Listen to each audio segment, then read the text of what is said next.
So lucky to have a dear old friend of mine here with us today, John Putch. John is one of the busiest episodic comedy TV directors in the business.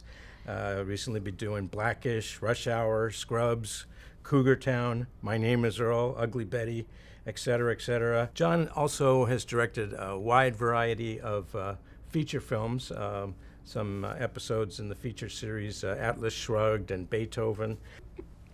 What we want to talk about today is something that John says I think he does as therapy, and those are a whole set of features that he's done on a shoestring budget with a small crew, and he writes, directs, and brings his actor friends together, and he has a very interesting ethic for these. And then he takes these, goes the festival circuit and gets distribution. I want to find out all about that. But first, let's find out a little bit about your background.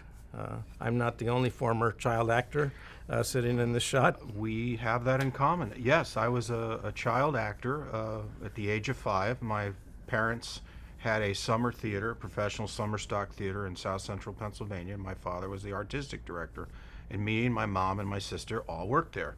And I grew up on stage doing musicals and plays. And as I continued to get older, I bounced around the production staff, and I would run lights sometimes, or park cars, or do props, or whatever, and circled back and ended up, acting, and all through my high school years and into college until my father passed and we got out of that theater. But that's how I started. And then when we moved to California, my mom was an actress and she got a job here. I started auditioning for TV shows here. And because of the theater training, I don't know, I was quite a fit for sitcoms because, I don't know, they were bigger. So I happened to do pretty well in the 70s and 80s on sitcoms, half-hour comedies. And all the while, I was still making movies. Well, if we can say that I'm Beaver's brother, can we tell who your Yes, mother is? I am Gene Stapleton's son. And she was, of course, Edith She on played- All in the Family. Right. What a a classic little-known character. show called All in the Family. It did pretty well there. And I had a great childhood growing up watching her, not only as a TV actress, but we saw her do things in the theater that no one ever saw. The television audience never saw, and she was quite a great actress. And so yeah, I had a great training. Both my parents were ensemble-minded people.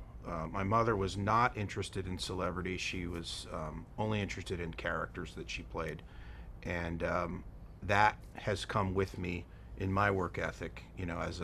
First as an actor and now as a director, and I'm so glad because I can't tolerate egos.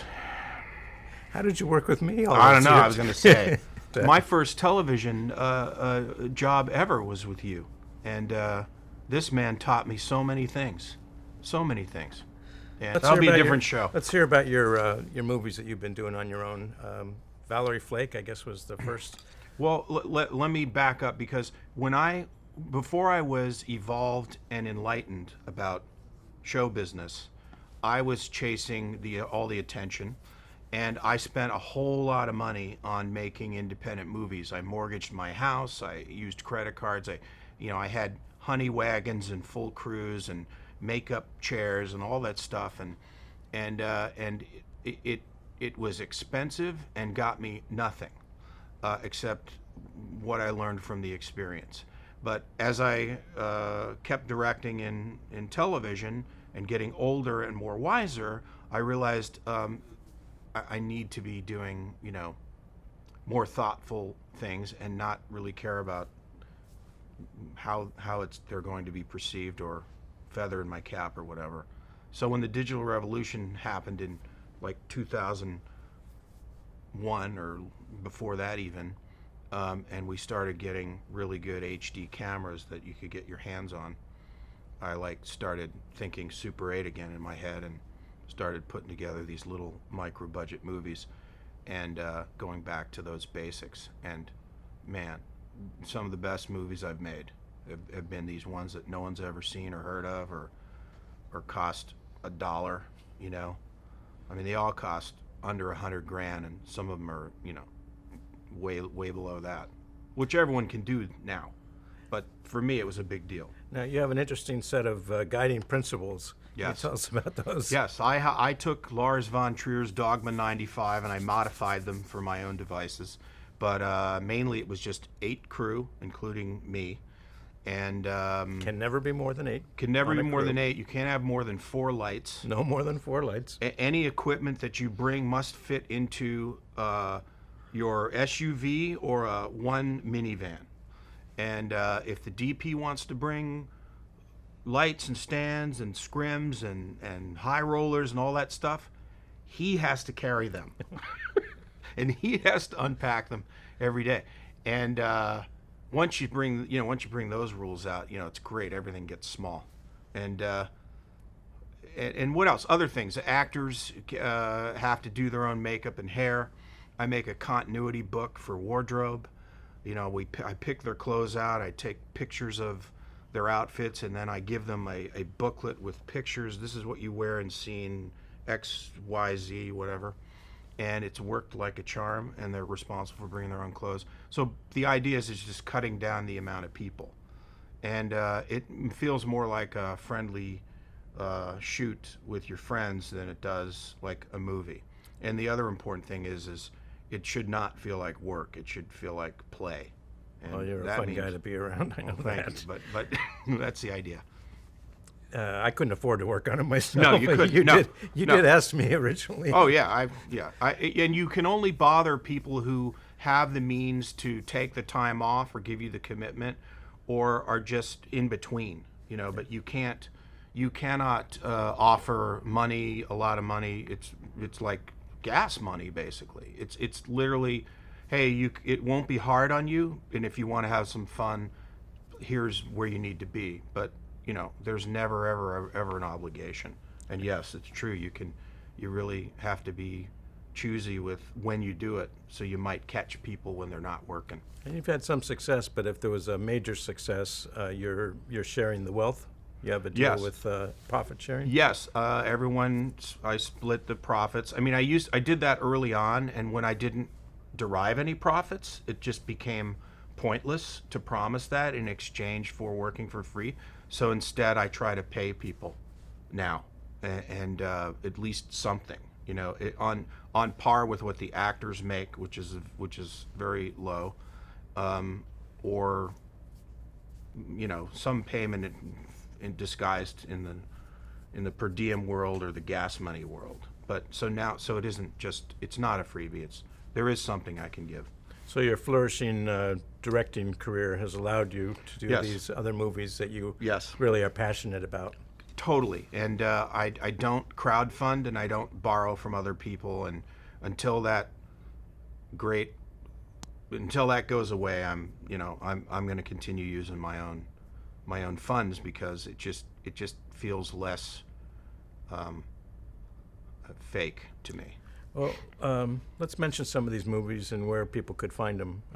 Like Mojave Phone Booth, was that the first one that Yes, was the done? in first this one way? I set off to do was called Mojave Phone Booth, and interesting little drama shot with a Sony Z1U before there was even 24 frame video. It was crazy.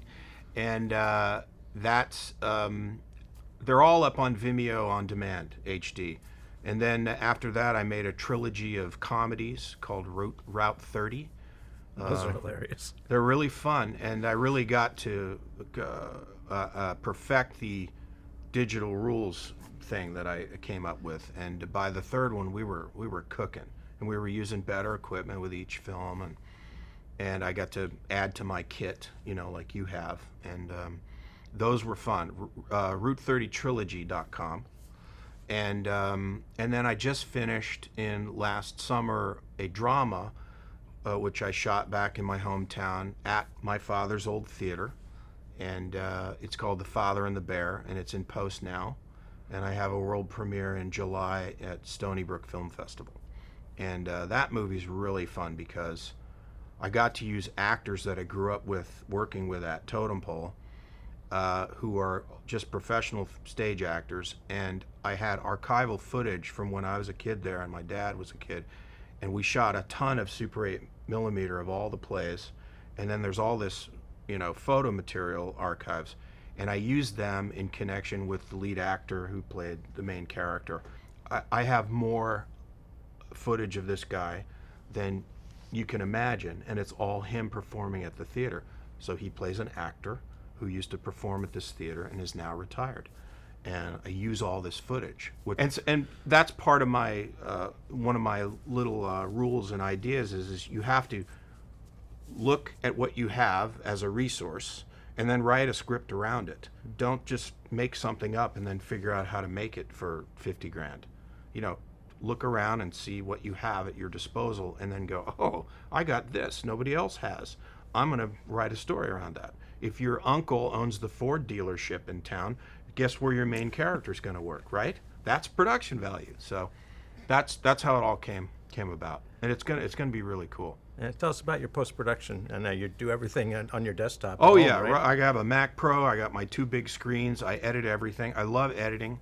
I used to edit on Final Cut 7, and then I switched 2 movies ago to the Premiere, the Creative Cloud, which I love. And yeah, between Premiere and Photoshop and a little bit of After Effects, I can do so much at home.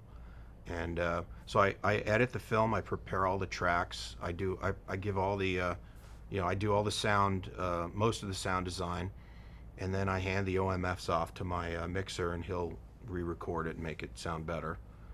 And then he gives it all back to me, and I finish the movie right at home. And then where do you go next? Tell us about the festival circuit, because you're one of the few people I know that's really been successful on the festival circuit. Well, my success has been not being snobby about where I send it. And that's a huge thing that first-time filmmakers can never get past.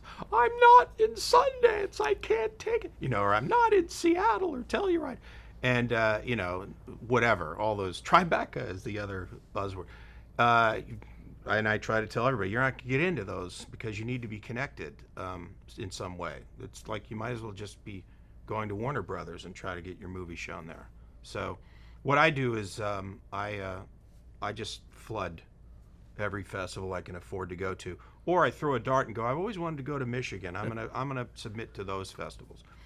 And you just make it a fun way to show your movie and share it. And out of that, something might come. But I self-distribute now. I stopped using sales agents. So now I just want to get it out to as many festivals as possible, because believe it or not, the more websites you're on, film festival wise, the more hits you will have on Google, and you will raise the awareness of your film if you care, and then you can put it up for download or sell DVDs. But the Route 30 movies were great because since I shot them in hometown PA, and that's where I premiere most of my movies, is that theater.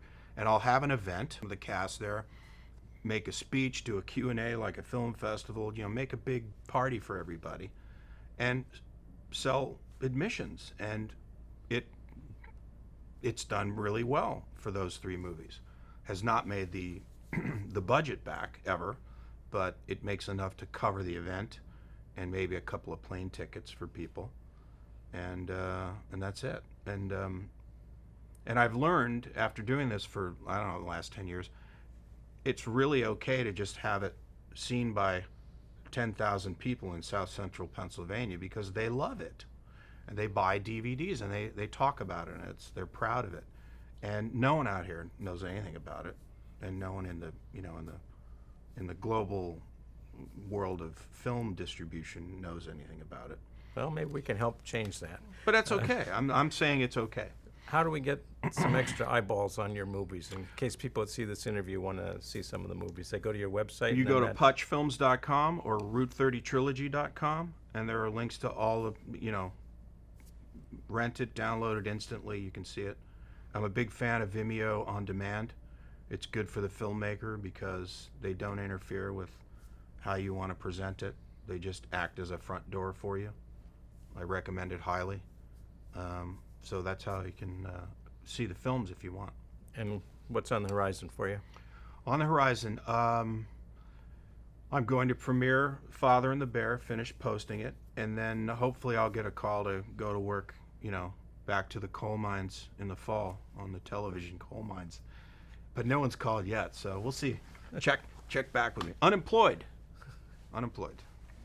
Join the club. Unemployed, yes. Fun employed. Thank you. Thank you so much, John. Oh,